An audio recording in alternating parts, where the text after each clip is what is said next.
I don't believe in God.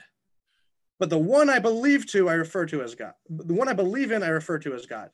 Because God is just a word that has been dragged through the mud with so many values that are just not aligned with who Avram Avinu introduced the world to, that have nothing to do with it. Now, I know people nowadays, they think of a man and a stick or something and a blonde yeah, beard. for sure.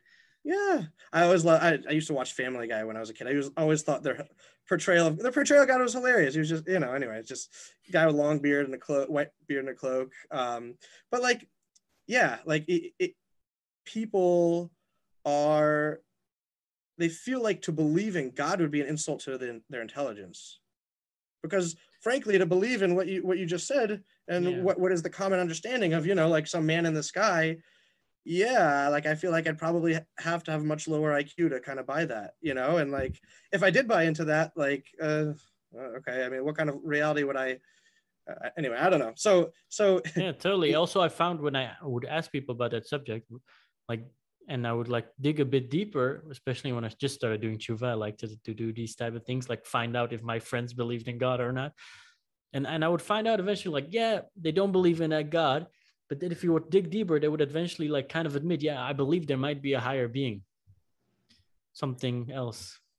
I think it really comes down to, and one thing that I'm really motivated and moved by is the idea of kind of living in paradox. And what I mean by that, and it is that what we try to do, we live in a world that's very, what you could say intellectual, academic, and everything is very kind of, I don't know whether they're fitting into certain boxes. If it fits into these boxes and we can quantify it, then it's real and we can believe in it and we can talk about it. But if not, then I think that there's a general overarching societal view that like, you can't talk about things like God if you just can't quantify it. And what I love is what Rabbi Aaron says about, all right, tell me about chocolate. Like, okay, well, I guess it's ground cocoa beans, sugar.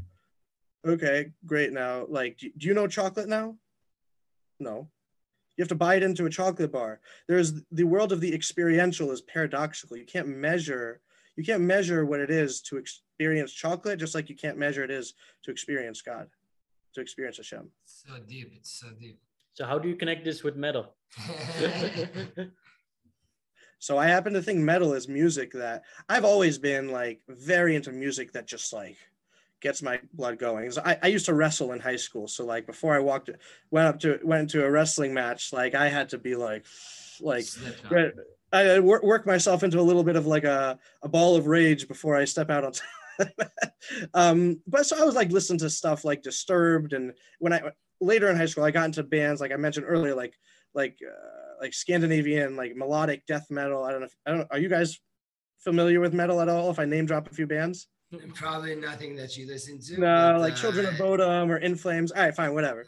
I used to listen when I was young a lot to Linkin Park and Tokyo Hotel. Yeah, okay. You posted something. You have something on your Instagram that sounds very much like Linkin Park as well. It was really cool. Just recently, a video that you posted. Yes, yeah, really yeah. So what happens? So to answer your question, so what does all of this have? What does it have to do with metal? Is last Elul, I was feeling really spiritually numb, really, and I was just like, my God, like I just was asking Hashem to, and like really focused on like just like show me the path to get me back. And like God, and like that gosh, what's that we say in the morning brachot? He firms our footsteps, like he places the ground under our feet. What is it? Yes, Masadi Gaver. Yes. So like I was really connecting to that idea of like like you are giving me the ground to stand on. Like make the ground I stand on lead me in the steps that I take, lead me towards where I want to be. And the lyrics of my first song are exactly that, guide my footsteps from this war, and ultimately like, from this war, please Hashem, lift me up today. And I was very connected to Tehillim, Last Elul, and I was just really just reading through it, Hebrew and English, and I was just like, man, these are like the original metal lyrics. Oh my gosh, this is so epic.